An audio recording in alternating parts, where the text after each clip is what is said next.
Welcome to this FlyForm podcast episode on women in tech. My name is Ilse. I'm the marketing director here at FlyForm, and I am joined by three FlyFormers. Leah, can you introduce yourself? Sure. My name's Leah Smith. I'm an engagement manager here at FlyForm. Okay, Jenny? Yep, I'm Jennifer Akalea and I'm Head of Recruitment and Resourcing here at FlyForm. Awesome. SJ? So I'm Samantha Jane Scales, SJ, and I'm Head of Delivery here at FlyForm.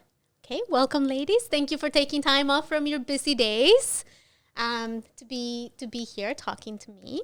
So I want to start off with my first question, which is, how did you get started in tech?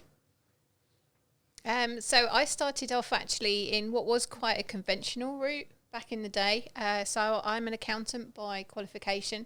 Started off in a world where really nobody wanted to deal with technology, and I'm talking about the photocopier, the fax machine, loading the massive great tapes on the mainframe. So showing my age a bit, I know. Not at all. But so I started from an accountancy point of view because, you know, we were responsible for numbers and spreadsheets. A lot of people in my generation, we naturally kind of got navigated into the IT or the technology route. And for me, my transfer really into IT came about as a SAP FICO super user. So having got a really good understanding of the organisation and how spreadsheets and numbers and things like that worked, I kind of got seconded onto the project, showed a real flair and interest in terms of how technology worked, and then really kind of continued my journey with a foot in both camps, which was from a business perspective, so really understanding, you know, how finance drove the business, how the business was dependent on numbers, but then also looking at how IT enabled the business, how IT serviced it from a manufacturing perspective, then into retail, so into Whitbread, so from a pub point of view, so it was all about making the tills and stock management systems work. And then just really continued through from a development point of view, and then organisational change, which is my big passion, which has just really gradually moved into, you know, the role that people make in making organisational success, but how they do their jobs by being enabled by IT, and certainly in the digital transformation age that we're at the moment.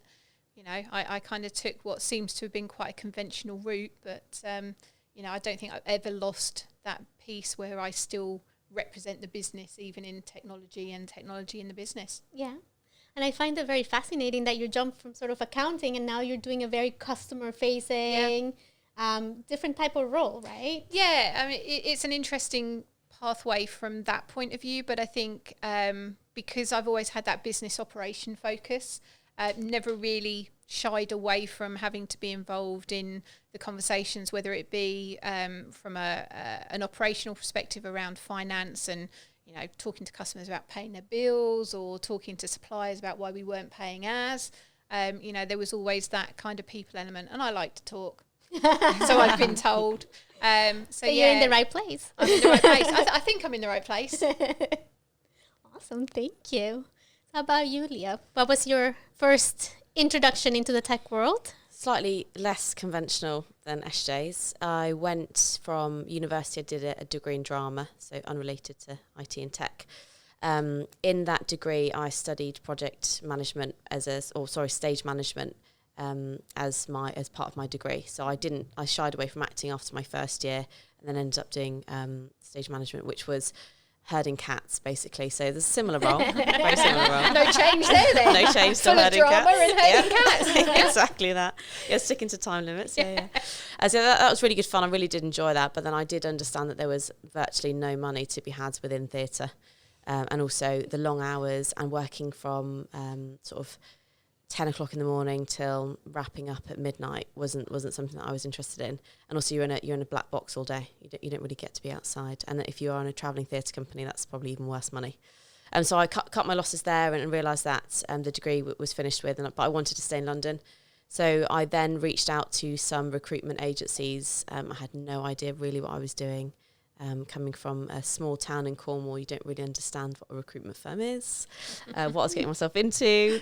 So I ended up going to an assessment day for a sales related company. And off the back of that, I then passed their assessment and went to interview for various tech companies. For some reason, I'd said I'm interested in tech. I don't think I did. I think I just ticked a box, and I just got shoved into a line, into a queue to interview. So I ended up interviewing for an old ServiceNow partner, so Focus Group Europe, which was one of the first partners. Which is where Leah and I met. Yes, which is where we initially met, yes. I worked there for a year in sales, so I was on the phones, a phone pig basically, just getting through the numbers and trying to hit my target selling ServiceNow. So getting to understand the tool set. I found it quite difficult initially because I'd never been in a job role, or I'd never been exposed to business technology at all. So the concept and the context behind what ServiceNow is and what it does and how it manages a business was completely alien to me, because I've always dealt with, I'm working in a cafe, I'm working as a lifeguard. I was always doing things where I could reach my manager at a phone call instead of logging a ticket, etc. So the whole concept to me was quite strange and quite alien. So I didn't really find that it was my path at that particular point. So I left after a year, and I ended up working at a cycling event company, which is where I thought I could use my project management skills. And I met a couple of people actually there who are now in tech. And so we've all kind of gone the similar route. But after spending 6 months at Human Race, which is an internship, I then decided to go out on a night out with my old boss. And then he said to me on that night, Leah, when can we have you back? So that was obviously a really nice thing to have been said. I then went back. I then worked on reception for Focus Group Europe. So again, different path completely. I was then working with the delivery team at that point to ensure resourcing, to work with the engagement managers, understanding what they're doing and making sure that everyone is on time, on site, etc. It's also managing the office as facilities manager. So I was hanging up whiteboards, I was unblocking the toilet, I was doing all sorts of stuff to make sure that the company was successful. We went from 30 employees to 70 or 80 employees within, was it 2 years, I think? Yeah. And then that's when you joined at my second stint. And then we got acquired by Accenture, which is then when I got given the opportunity by my old CEO to be able to move from the role that I was in to any role that I wanted. So that was a really incredible opportunity for John to say, Leah, what do you want to do? So I had multiple meetings with John, with Richard. I shadowed engagement managers. I looked into marketing. I did all sorts of things to try and understand what my path should be. Shed a lot of tears. John was forever feeding me water because he believes that's the way to stop tears. So I was constantly being fed water. And we eventually ended up as me being engagement manager. So we worked out the metrics of what I needed to do, because I knew that project management was a passion of mine. So worked out the stages that I needed to hit, or the awards that I needed to hit, accreditations, etc. And then within 6 months, I was an engagement manager. And then after that, I ended up, staying in this role. Probably been in this role now for 2.5 years, just coming up to that. Really, really enjoyed it. It's been a bit of a whirlwind trying to work out where I wanted to be, but I knew that I was on a journey, and I just continue to work hard and make good decisions. Yeah. So and take opportunities as well. That's amazing. We've known each other for a while, but I didn't know that you had actually studied drama in university. Yeah. But I guess, drama and then your project management or your stage management and all those different skills that you acquired. It's definitely managing people is something as well that you learn in drama, and understanding the room and working with people, because you're working with these people sometimes 12 hours a day. Yeah, it's a bit of psychology, human psychology, right? Absolutely, yeah. A bit like working with clients. Yeah. In a way. I don't want to say it, but yeah. Well, that's where the drama comes into it. You can manage keeping a cool that head, being able to step away. Yeah, it's been a really interesting journey, and I just want, obviously thank everyone that's given me opportunities to be able to work with their company, and to give me continually being able to step up, I guess, and have a little bit of a ladder. Thanks for sharing.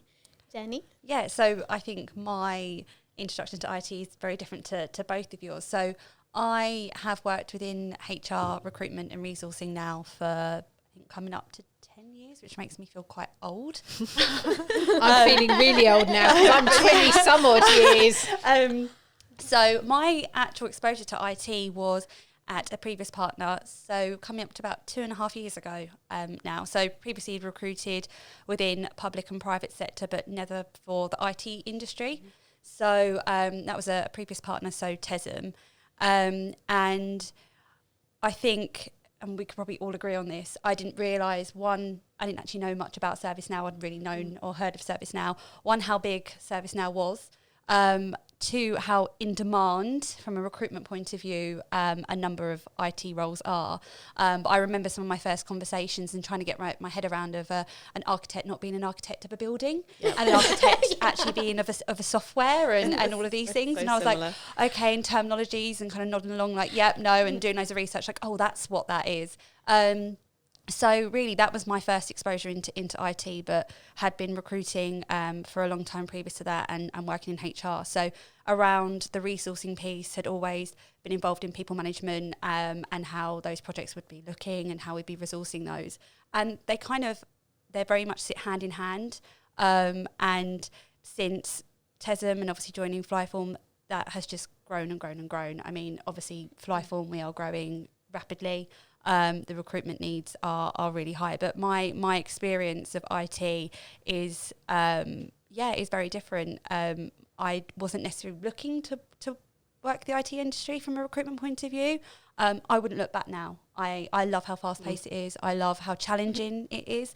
At times you may find just sort of like head banging against the wall, like where am I going to find all these resources? But yeah, it's a real passion of mine, that kind of being challenged and kind of coming up against something and going, actually, here's the solution, here's who we've got, here's how we found people. It's such a, and obviously recruiters talking here, but it's such a saturated market. So, being a people's person, I very much want to talk to everybody, know everybody, and I think you can really, really bring that out within IT. It's not, I think it's an industry where you don't shy away from people. It's very integrated in that sense. Yeah, my experience with IT is obviously a little bit different to SJ and to yours and to Leah's. Yeah.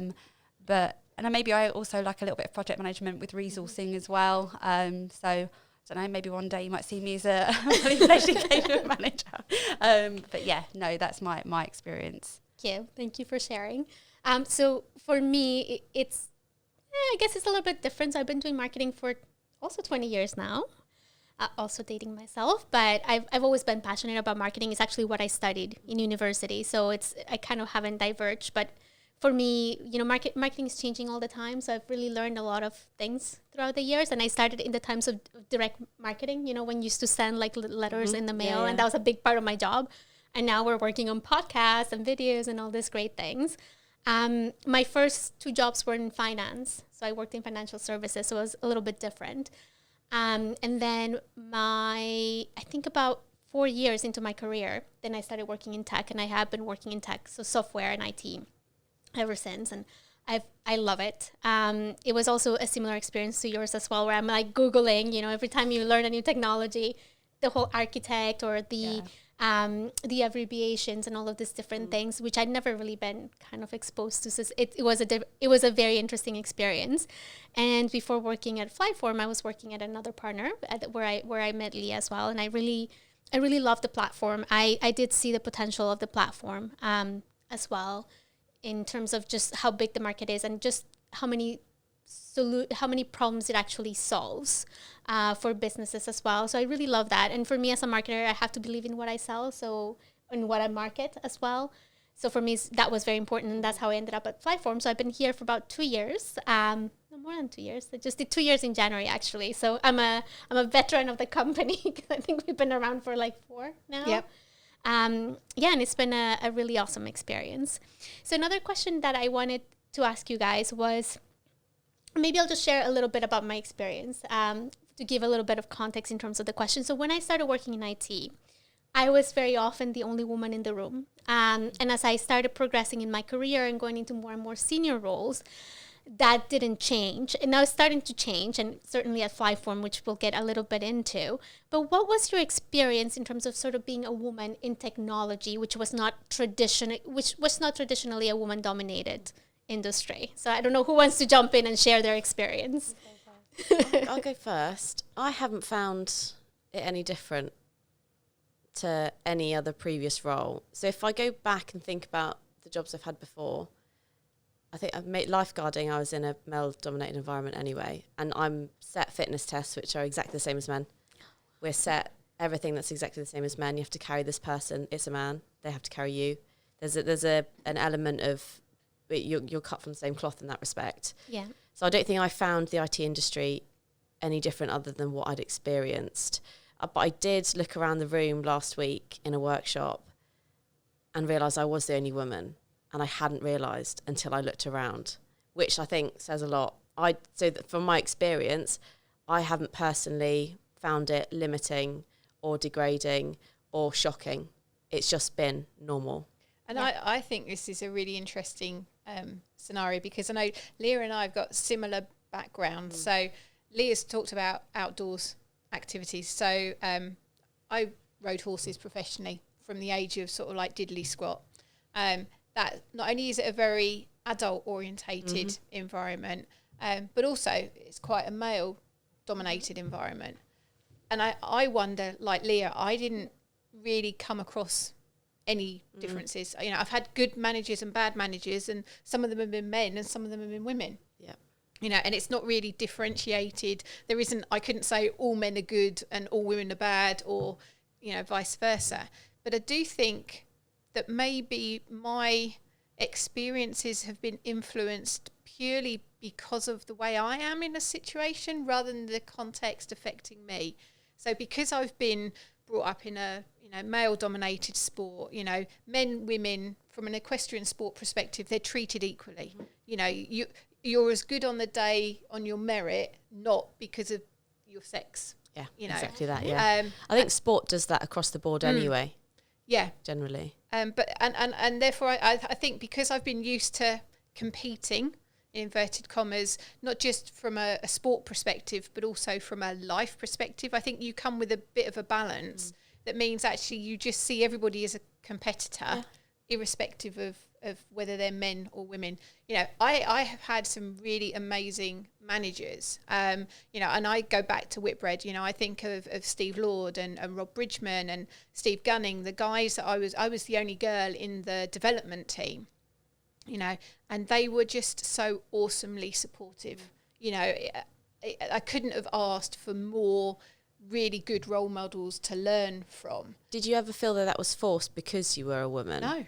You thought that you weren't supported more because you're a woman in tech? No, absolutely not. I was just one of the team, but I also think that's because I didn't position myself differently. Yeah. You know, I was quite happy to roll up my sleeves. So Whitbread, at the time I was working there, was a really social organisation. You know, I mean, it still is, but, you know, they owned the pubs at the time. Our offices were literally, you know, just across the road from the development kitchen. We had a number of pubs and restaurants where we'd have, you know, the tills would be there from a proof of concept point of view. Well, you know, if you're going to want to run through some transactions, well, you know, why not enjoy the time whilst you're down there? But yeah, we just got on as a team. Yeah. It was really amazing. Yeah, I've had the flip side where I have had some managers who absolutely have been, you know, a challenge to work with, but they've been a challenge to work with because they're a challenge for everybody else. You know, everybody else has found them really difficult to work with.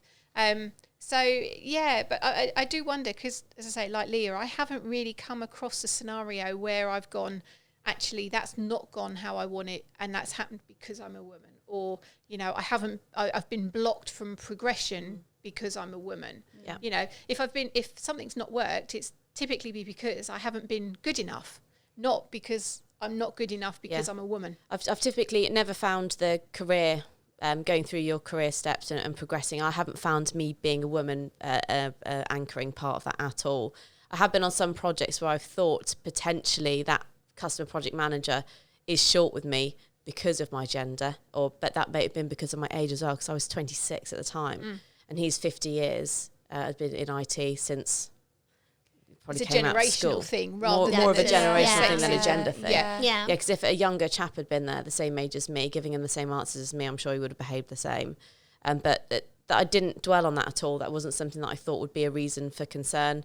I was moved off the project because he requested it. I mean, I can't do anything about that. That's fine. If he doesn't want me on there, he doesn't want me on there. But other than that, I haven't found it a limiting factor at all, which just goes to show that we're moving... IT is moving really is moving forward. It's taking big steps forward in regards to equality and ensuring equal opportunity. I also think as well what's quite interesting though is, you look at FlyForm and at Christmas we were an all-girl engagement management team. We've got a couple of additional, the team has grown, and we've got additional girls and additional guys on the team. But someone said to me the other day, do you think that you've got so many ladies in your team because the role of an engagement manager requires maybe some of the natural skills that a woman can bring. As an engagement manager, do you have to be slightly more empathetic? I was just about to say empathy. I don't have that. She lies. She does really on occasion. But and I thought that was an interesting point, because I wonder if that seems an archaic viewpoint, though. I think. Yeah. I think it's archaic, but I do think, as an example, there are by nature, there are some things that men do better than women. Yeah. And there are some things Agreed. that women do better than men. 100%. And I do think that possibly there are some natural skills that, from a female perspective, are better aligned to engagement They management. lend themselves to the skill set, the soft skills, etc. Yeah. I can definitely see there's some parallels to be drawn. Yeah. But I think that was also a level of. You have to then tee that off with coincidence. Yes. And obviously your preferred, the people who come across better in an interview as well. It's not just the skill sets that they deemed or they suggest that they have. But I can totally understand that potentially women have a stronger alignment to this role. But then FlyForm are asking for a different type of engagement manager. Yeah. We're not asking for your generic project manager. No. We're asking for someone who is able to be dynamic and fluid, who is able to talk to all walks of people. We've got people in the office who are 23 or 22 versus customers who are 50 plus. So you have to be able to have the skill set to be able to talk to everybody. And that might come from, I don't know whether women are better at that, potentially. We've got some good talkers who are women and some good talkers who are men. Yeah. So, yeah, Yeah. definitely. So in my previous roles, majority it was more women to men. Oh, interesting. So I would probably say from a HR and recruitment point of view, I was a majority of my colleagues were women. And maybe the top senior may have been male, but for me it was actually, I wouldn't say a shock, but it was different to what I was used to, what was my norm. And I remember when I first started at the previous partner, women were very much the minority. It was, the numbers were ridiculous, and that has now grown, and we've got, there was some amazing women that were brought on, and then when obviously joining with FlyForm at Christmas, like you said, having that all engagement manager female team. But it was, for me, it wasn't my norm. So I would probably say it took some adjustment around that in terms of maybe how I then approached things and how I worked. And I think the key thing was to make sure it didn't inhibit anything that I was doing, and that I was very much part of that table discussion, or at that table, and was valued for my opinion as for who I was, gender or not. So I think it just made sure that how I was approaching things was the right way. And I think that kind of is a little bit relevant to your point in that you didn't, your previous experience didn't allow for you to feel that was a blocker. You were used to working or being around males from horse riding, you were sport, and you just made sure that was how you then were working and how you were as a person. But it for me it was different. But I would probably say that's changing with the times. At FlyForm here, we've got some amazing women, and more to come and more to join. And I think in tech, you are seeing more and more women, even from a technical point of view, coming through as well, which I think is absolutely amazing. So I would definitely say over the last 2.5 years, I've seen that change and I've seen that grow. Yeah, I do think though, what is interesting, so certainly around the table, what I can't talk with any degree of expertise on is the challenges that women face when it comes to childcare. maternity, those kind of things. I'm certainly aware of some of my peer group who have had different experiences, but not necessarily specifically in the tech world. I think there are still some challenges out there in organisations for returning mums and especially things like that. That career break, as it would be known as. I wonder how that would be understood in the industry, any industry. I don't think it's just from an IT point of view. So my other half's in automotive. He's part of the McLaren organisation.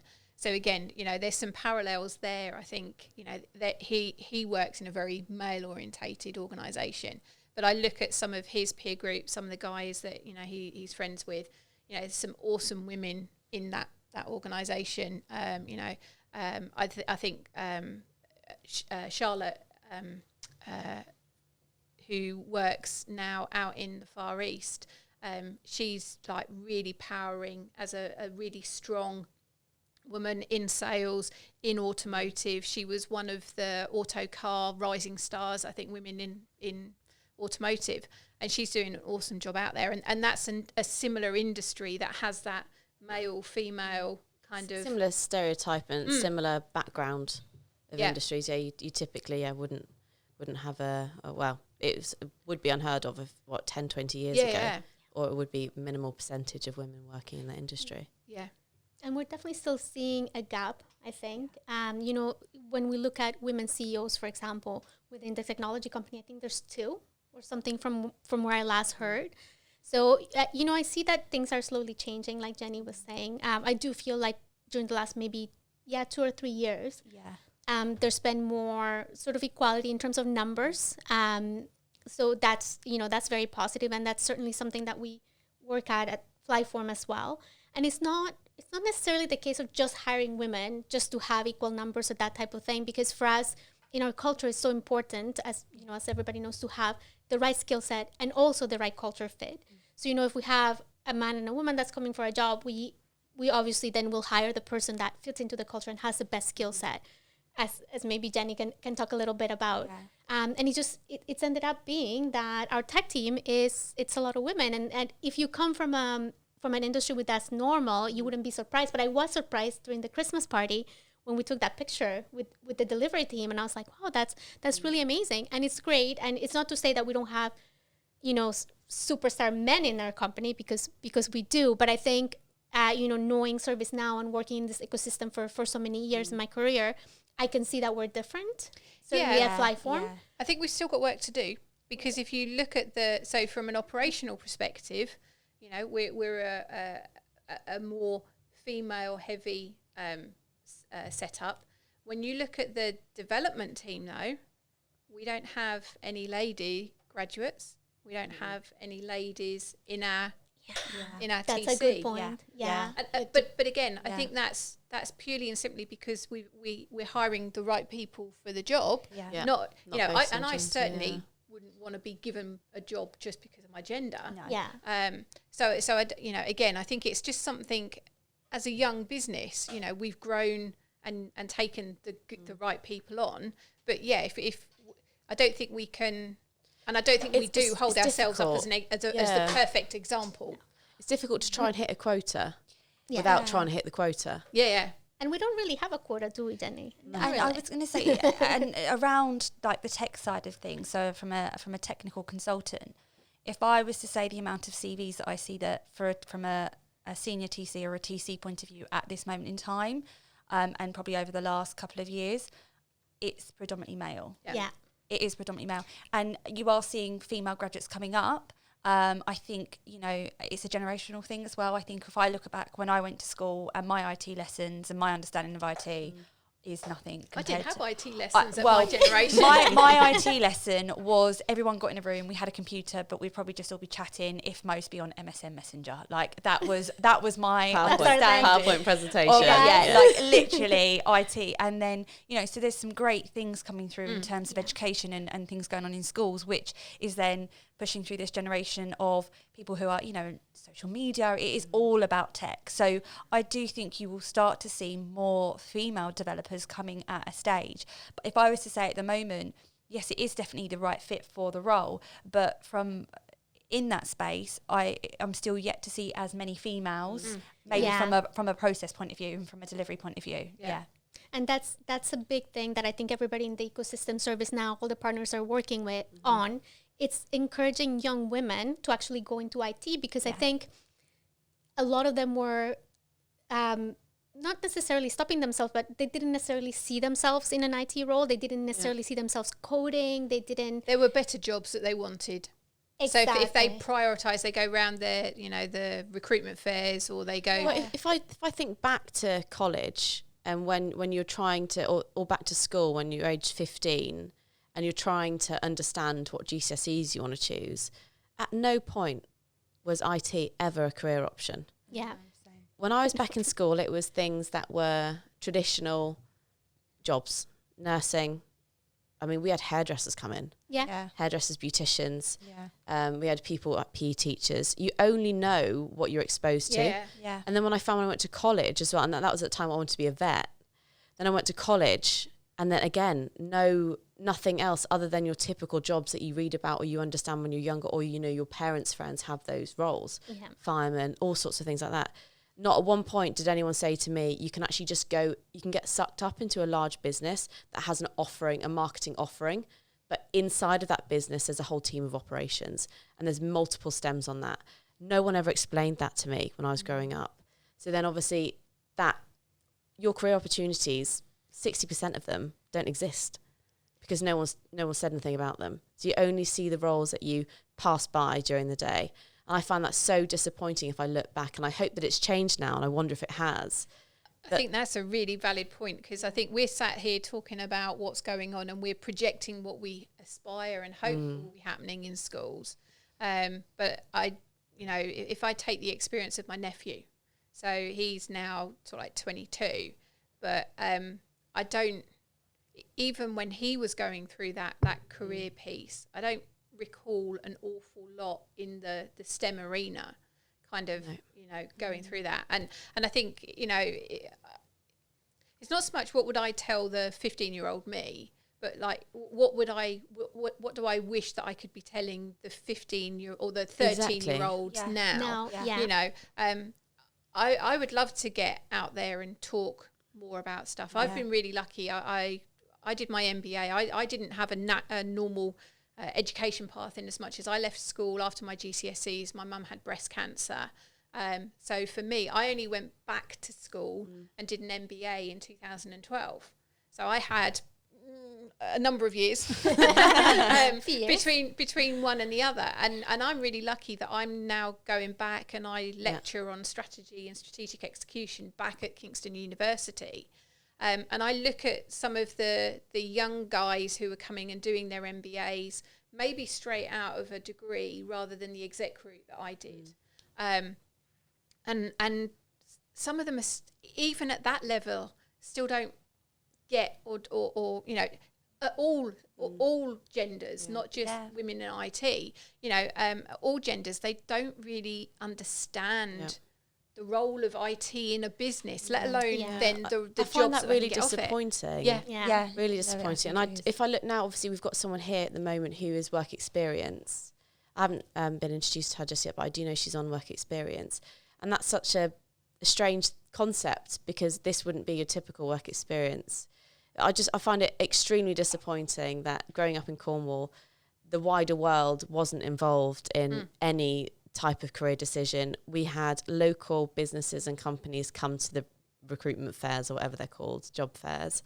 It doesn't fill you with inspiration. And I do have friends that are, they have gone down mainly the barber route, carpenter, Blacksmith, beautician, and they're all working for themselves and they're all freelance, but they never, when I try and explain to them what I do, I'm very much Chandler Bing.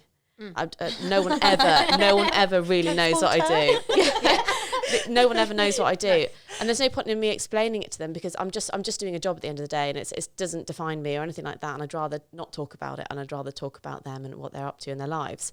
But just the fact that even that level of context, it doesn't exist. And it's just really disappointing to find that out. So if Cornwall College is listening, I want to come do a talk. Absolutely. Well, I was always Jen from the IT crowd. We just figured that one out, so didn't we? we were talking about that, and unfortunately there's some similarities in terms of the look. But yeah, so the, the IT crowd was on TV when I was kind of going through a similar career path, if you like, and everybody was like, well, you're just Jen from the IT crowd, and you kind of sat there and you're going, that's a stereotype. That's not how I am. But if do you think that's helped though? Do you think that's helped the IT industry? Oh gosh, no, I've never seen it. No, yeah, I mean, absolutely not. We'll have to watch it. But to be honest with you, I think the other character that it's not just Jen from the IT crowd. The IT crowd as a whole, it's like turn it off and turn it on again. That is absolutely how I take it. Definitely not an enabler. But yeah, I need to watch it. I mean, we'll bring the big telly out and we'll show it movie night. Yeah, but I think I'm like you. I wouldn't even at a university level. I want to be going in and talking to the girls. When they're 5, 6, all of those kind of things. Just explaining what's available and what you can achieve, and that there's no age limit to it. And it doesn't matter. I think you've done really well for your age. We're the same age, but like 4 days apart. But you've done really well for your age. Thanks. So you went through. Your career progression has just been constantly up. Yeah. You've never taken a side step. It's just always been up. Yeah, and I didn't go down the uni route. Yeah. So I very much started my first year of AS levels, and I loved history. I must admit, I loved a good debate. I've always loved English and reading, and there was a load of things, and I was like, oh, do I want to do this, and do I want to do that?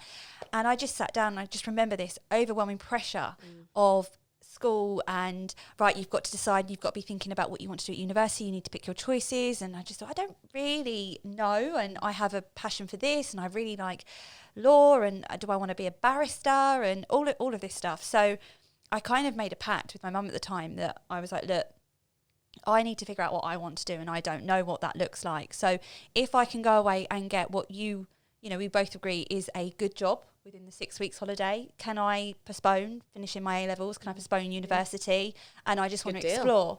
Wow. And I did.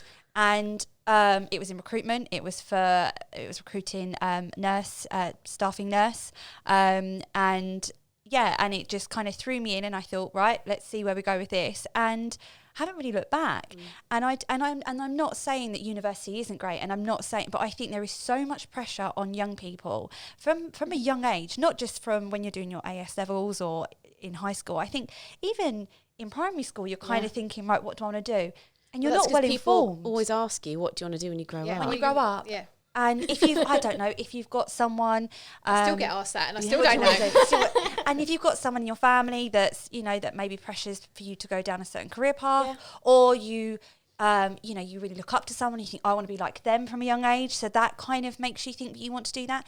And I do really feel like we should be informing the younger generation of their opportunities, and that it isn't all around just certain paths or just degrees or things like that there is a world out there, and especially within IT, that's actually really interesting. And there's definitely the whole taboo subject around work and it defining you and you loving your job. I mean, some days you don't love your job. Other days you do love your job.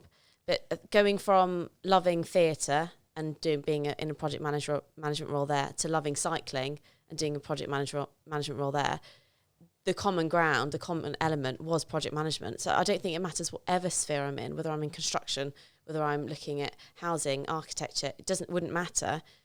As long as I'm managing a project, I think I'll be fine. But no one told me that all of those skill sets that I was showing would align to being a project manager. Yeah. That was just never understood. No. And I think what's interesting is kind of when you play some of that back, the corporate enterprise, I think as a whole, the corporate enterprise doesn't have a place. Everybody tries to compartmentalize, it's a fireman or marketing or this or that. And it's like, well, actually, no, and I know I'm really passionate about organisations and organisational psychology and organisational change. So I get that I'm kind of honing in on those areas.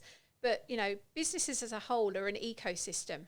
There's lots of different things that live and breathe and feed and complement and contrast. And it's like, I think if you were stronger in that whole enterprise piece in job fairs and, you wouldn't need to necessarily go into an organisation and say, I only want to do marketing and then find yourself constrained.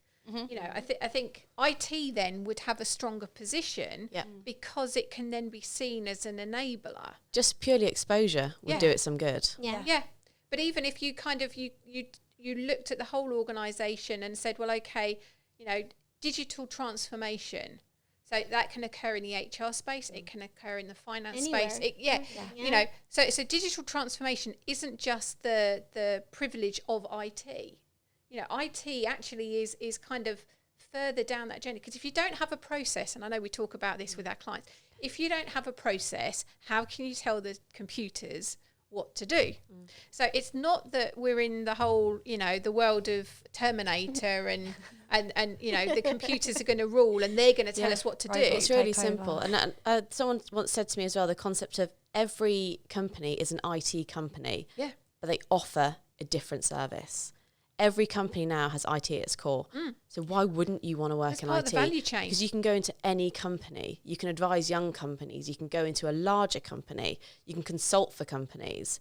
Every company needs to operate on IT. Otherwise, they just don't function. Yeah. Even if you're a young company, even now as a contractor, I need to use IT to be able to communicate with my accountant, to be able to create invoices, all of that. HMRC, everything I need a computer for. And that's me as my own company. Imagine the largest company, even a supermarket, will totally rely on IT to even order their stock. Yeah. Everyone relies on it. So why, I don't know why it has so little exposure. I think there's something definitely around females, around emotional intelligence. And I think it's, you're, as a female, well, I speak as myself, I'm conscious of where I want to work, their values, their culture, and your point in terms of actually not am I the right fit for them? Are they the right fit for me? Because I think, past experiences, you can have experiences that aren't so great with some organisations or some other cultures. But I think as females, and we have that emotional intelligence, and that's not saying that males don't either, but I do think that's maybe the difference at times between environment and culture in that others may be going, actually, that's a really fun environment. I want to be part of that fun, but not really know what those core values are and what that culture is really about. Yeah. Whereas as a female, we may be looking at a company and going, actually, I really like what they stand for and I want to stand with them on that. Yeah. And I want to empower that and I want to help grow and enable that. So maybe that's a little bit relevant to your point, but I do think emotional intelligence is something that as a female I'd probably say, and across the board. I don't think you could work in FlyForm if you weren't willing to endorse other people for their work. Yeah. There's a huge reciprocal element to that. And every time I send an update to the sales team, who typically shouldn't really be interested, the sale's gone through. From an account management perspective, they should be, typically from what I've experienced, they should be interested again when we're coming to closure of the project.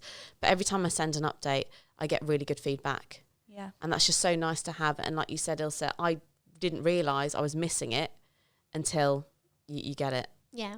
And it's a really nice thing to have. And I don't think that's got anything to do with, I guess, what gender you are. I think that just the amount of respect that everyone has for each other in this company is huge. And the amount of respect that they have for your hard work and how many hours you're putting in, everything goes, nothing goes unrecognised here. Everything gets caught in a net. They celebrate it every week, which is something that I think from a cultural point of view, any company can have culture, but maintaining a culture is very difficult. Yeah. It's very, very difficult indeed. And I think the guys here, and I've been here for almost 6 months, I haven't seen it. I haven't seen the lack of it at all. Authenticity, isn't it? Rather, absolutely. Yeah. Rather than just lip service. Yeah, for sure. And it's Aaron, wanting to spend time with you and having a conversation with you. No one's rushing out the door. Everyone wants to have a good understanding of what you've been doing that week, and everyone gets a platform to be able to say something. I think that's really important. And I don't feel that for 1 second that if I wanted to celebrate someone, that I wouldn't be able to do it. Yeah. Communication is so key to keep a happy organisation, to keep that culture growing. Communication, whether it's the good or the bad, actually is really key. And I agree, those weekly team meetings are a really great forum for that. Sometimes it's a bit frustrating when you're on remote and you just hear them laughing. You're like, what are you talking about? I want to be involved. It's true. Well, it's the birthday cakes, isn't it? And the birthday cakes as well. I see it. Yes, and you do hear it, I think. And the other thing too is that the founders, like you were talking about, not doing lip service. I think our founders truly care, and they keeping a culture alive and growing a culture in a fast-growing environment is really, really difficult. Yeah. But I feel that Aaron and Phil are so invested in actually doing that and doing the work and leading by example. And making sure like you're okay. Yeah. Whenever Aaron calls me, and I know, Ashley, you do this as well, we set up a call with an agenda on it. But initially, it's always 5 minutes of not small talk, but it's a conversation that they're having with you as a human. What are you doing at the moment? Where are you? How was your weekend? And then there's always a bit of a life session with Aaron before we roll into anything. Yeah. And that's so important to have. Yeah. And I hope that he does it for other people as well. Oh, yeah. They do it for everybody. And you can be human in this company. That's one of the greatest things. Yeah. You know, people recognize, and it's really weird because in other companies it's like, no, we're robots. No, we're not. We're human beings. Yeah.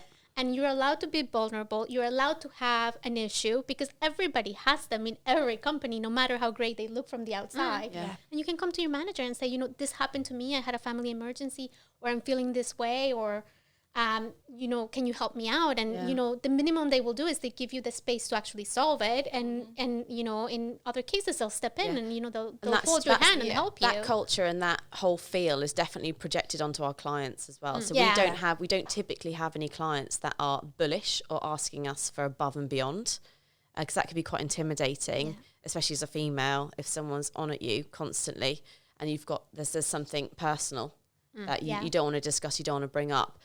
You'll have someone from the senior management team come back you up. Absolutely. And the amount of times that I've been on a call with some troubling or troublesome, challenging situations, if all I needed to do was drop either yourself or Aaron a message to say, would you mind backing me up on this call? And then lo and behold, you're there. And that support level is something second to none.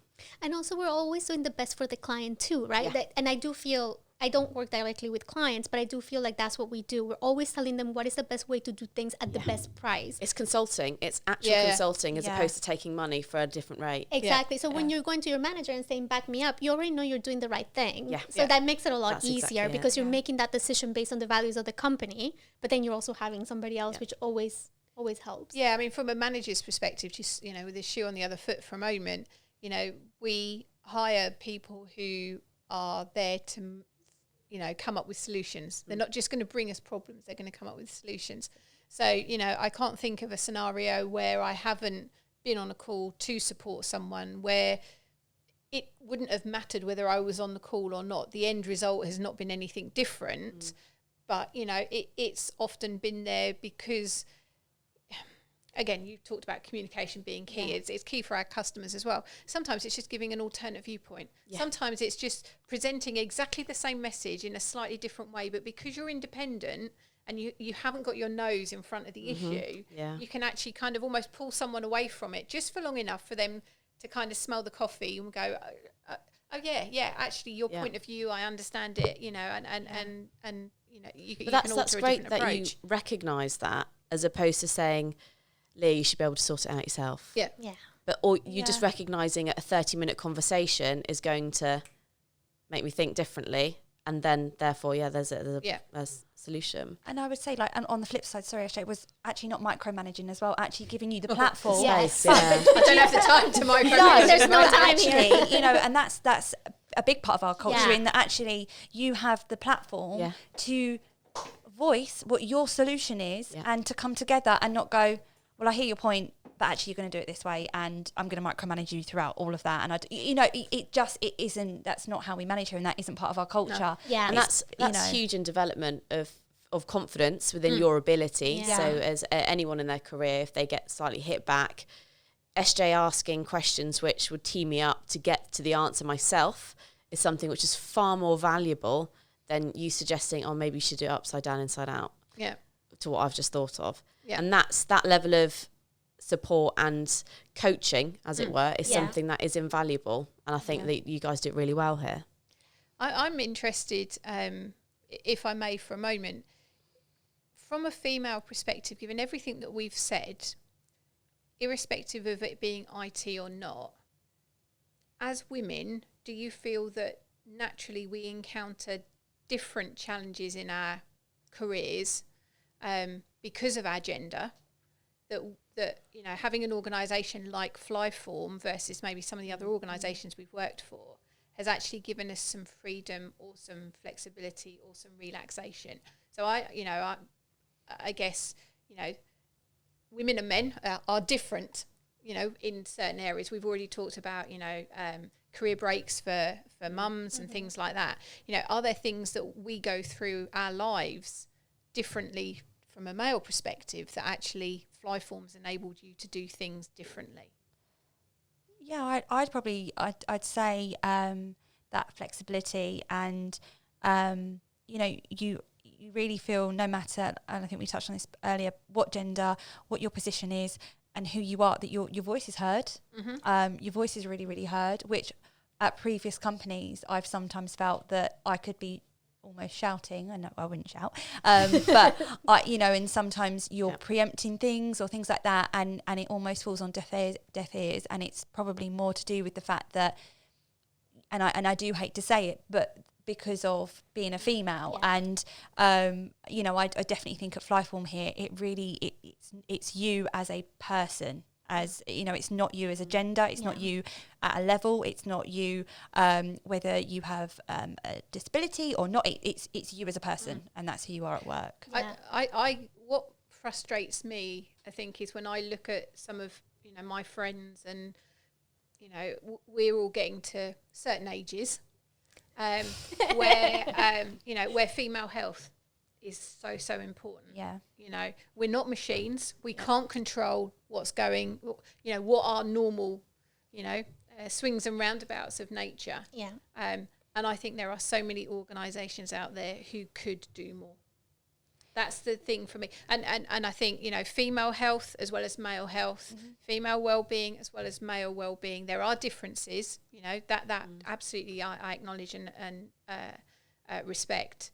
But I do think, not here for FlyForm, but I do think there's so much more that needs to be done in recognising, you know, female health issues, male health issues, the impact and the debilitation that some of those things can have on what you want to do from a working perspective. You know, menopause, you know, is something that can have such a crashing effect on women when they're getting to that career levels, when they would be shooting for execs, when they should be shooting for that CEO, you know, those kind of things. Female health issues, I still think there's an awful lot of work to be done in those areas.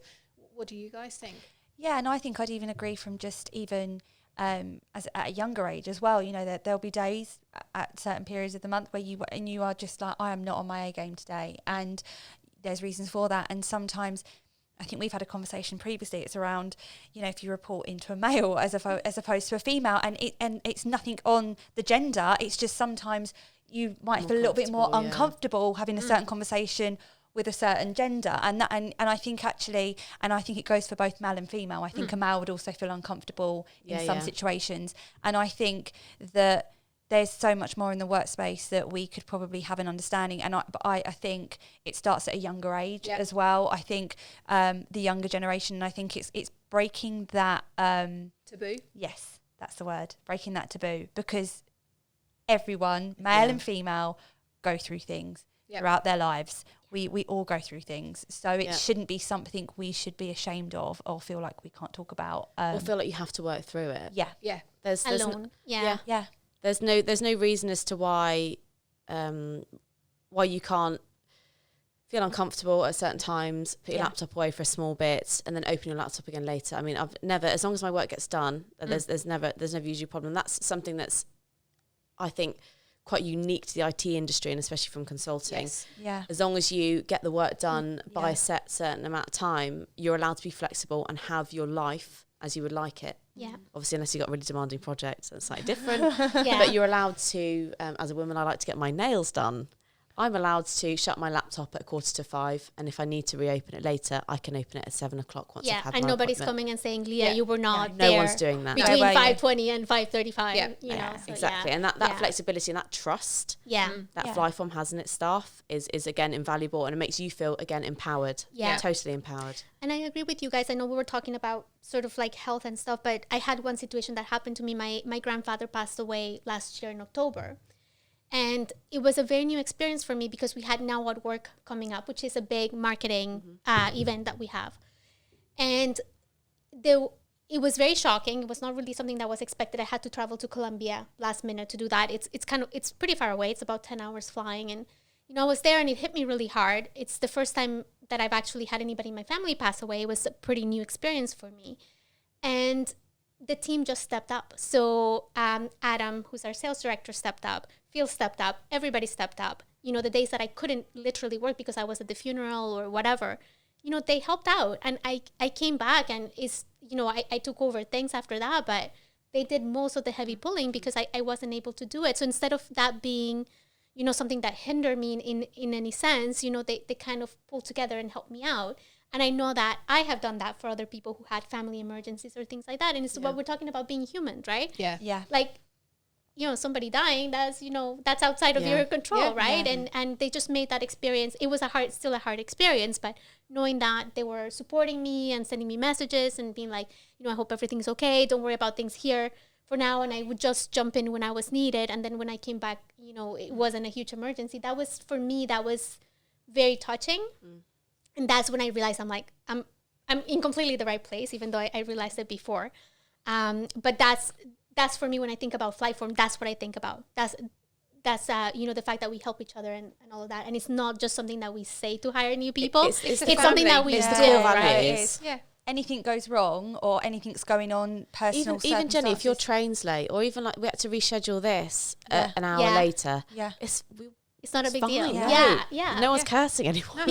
And If it's yeah. flexibility. And I think going back to your point, Esther, I think there's so much more to learn in terms of health and things like that. But I think if we were to, you know, look at that at FlyForm, I feel like that is something that would most definitely be embraced and go, actually, you know, We're ahead of the game compared to organisations. Yeah. Phil and Yeah. Aaron are all about life. Yeah. They're very much around seizing opportunities. If I said tomorrow that I need to move on to a different company, I'm sure I'd get loads of questions, but they'd eventually see that if it's something that I really wanted, that's They'll something support that you. they would let me have. Yeah. And if I need to have time off, etc., they never question that. It's never a question. It's always, okay, so anything that you're going through, what do you need?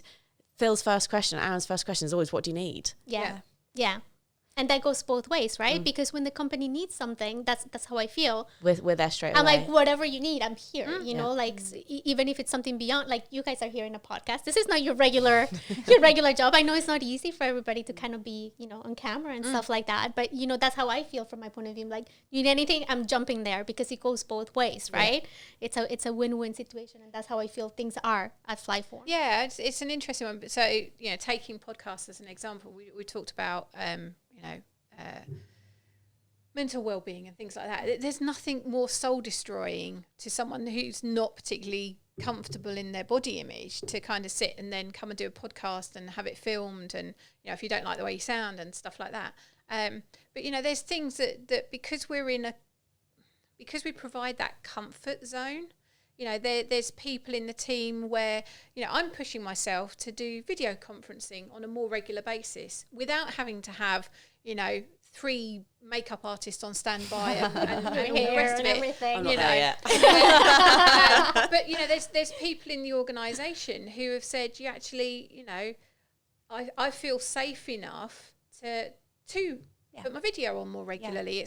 I don't feel comfortable with it. You know, it's, you know, it's really empowering to have that kind of support. You know, I'm running the London Marathon. We've talked about this on on other podcasts, you know, and I'm running that for Mind, the mental health charity, because it's so important that we have good mental well-being, not just from a home perspective, but from a corporate perspective as well, because we spend so much time at work. You know, we spend more time with the people we work with than we do with everybody else. with our families. So, you know, having those kind of mechanisms to support, to encourage, to kind of grow the team by giving them that safety net to do it, I think is like, it's awesome. It's absolutely what I would want for my own organisation. So the fact that I'm in an organisation that's doing it is you know, really powerful. But it's the little things like that, you know, when someone comes on a call and says, look, I'm following your lead, I'm going to be having my video on, it's not something that I would normally do, I feel a bit uncomfortable about it,